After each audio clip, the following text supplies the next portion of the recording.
The next question, find the Fourier sine transform of e to the power of minus ax by x, a is greater than 0. So they are asking to find Fourier sine transform of the function e to the power of minus ax by x. This also is very important question, previous June 2017 and December 2018 question paper sum. Actually this problem is different compared to previous Fourier transform problem because we need to apply Leibniz rule integration, Leibniz rule differentiation. I will explain this later. First I consider Fourier sine transform formula. We have Fourier sine transform fs of u. What is the formula? Fs of u is equal to integral from 0 to infinity f of x sine ux into dx. This is a Fourier sine transform. Integration from 0 to infinity f of x into sine transform means sine ux into dx. The next step we have to take f of x substitution. Here given f of x function is e to the power of minus ax by x into sine ux into dx. Now we can't integrate this directly, even we can't apply the standard formula or we can't apply Bernoulli's also, because in standard formula along with the exponential we have only cos and sine. So here along with the exponential term and sine term we have 1 by x term. We are given 3 function. For this 3 function we can't apply the standard formula or even we can't apply Bernoulli's also, even we can't apply integration by parts also. So that we have to use Leibniz rule. Leibniz rule, according to the rule, we have to differentiate both the side with respect to the main variable u. Okay. Suppose the term is complicated, or if you have the 3 function, even suppose if you can't apply Bernoulli's for the term, we can apply Leibniz rule. According to rule, we have to differentiate both the side with respect to the main variable u.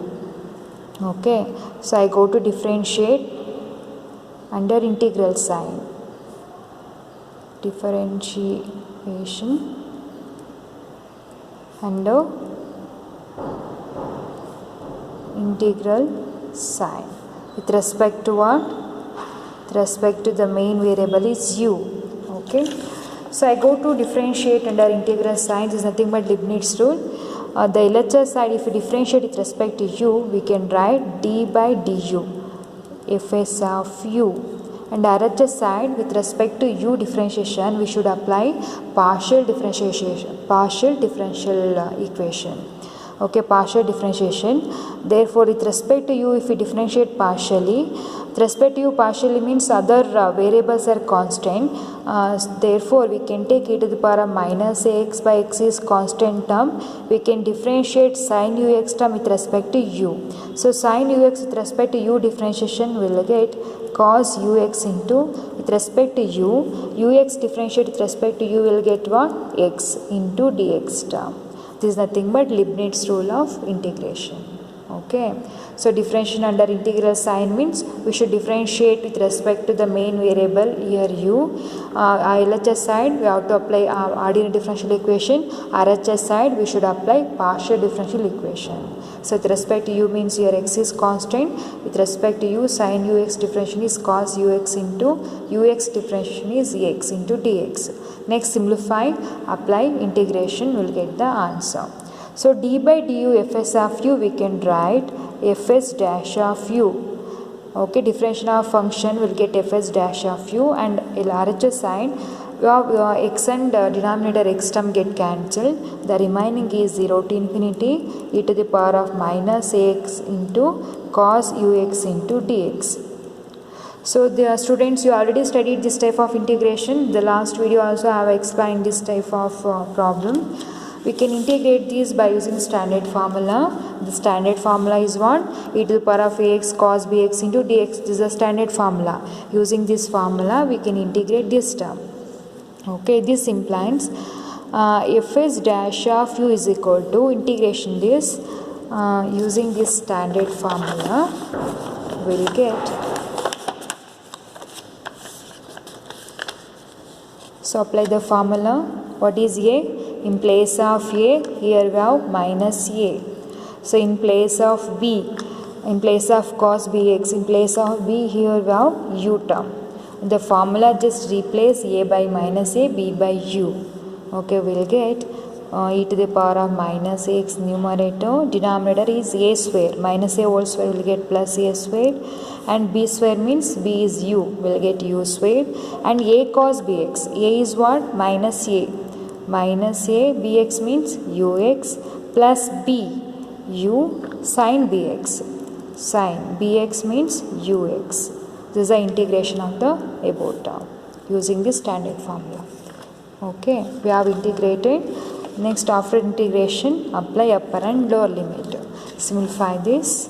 This implies fs dash of u is equal to, if you apply the upper limit, replace x by infinity, because of the negative term, e to the power of minus infinity.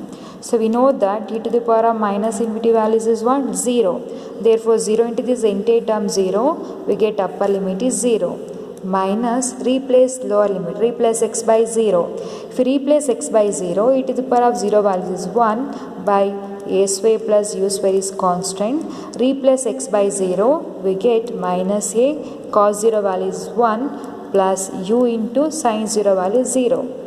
So lower limit for the second term, after taking x equal to 0, sin 0 is 0. Okay, so finally we get fs dash of u is equal to minus e to minus plus a by a square plus u square. This is what fs dash of u is equal to a by a square plus u square, but they are asking find the Fourier sine transform, means we have to find out fs of u, but we got fs dash of u, means we have to remove this differentiation, this derivative. So how do you remove the derivative? Through by integration. So if we integrate this with respect to what? U. Integrate with respect to u, because we have to find out fs of u, but we got fs dash of u first derivative. We have to integrate this with respect to u. This derivative get cancelled. We get fs of u answer. Okay, fs of u is equal to integration this with respect to u. So a by a square plus u square, we have to integrate with respect to u. So we get fs of u is equal to what? Here a is constant, 1 by a square plus u square.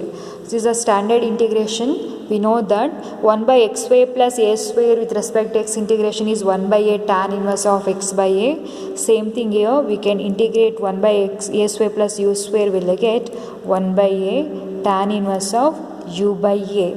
This is a standard integration. Then after integration, this is a infinite integration. So a, after integration 1 by a tan inverse of u by a, there is no limit here, plus integration constant is k. So simplify this, a get cancelled.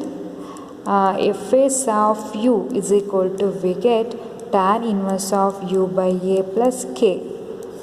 Actually this is not final. We have to find out Fourier sine transform. We got fs of u only, but the final solutions we have constant k. Next we have to find out this k value, constant value, and substitute this constant value back in this equation. That is a final solution. Okay, for finding this k value, we should substitute initial value u is equal to 0 in first and second equation.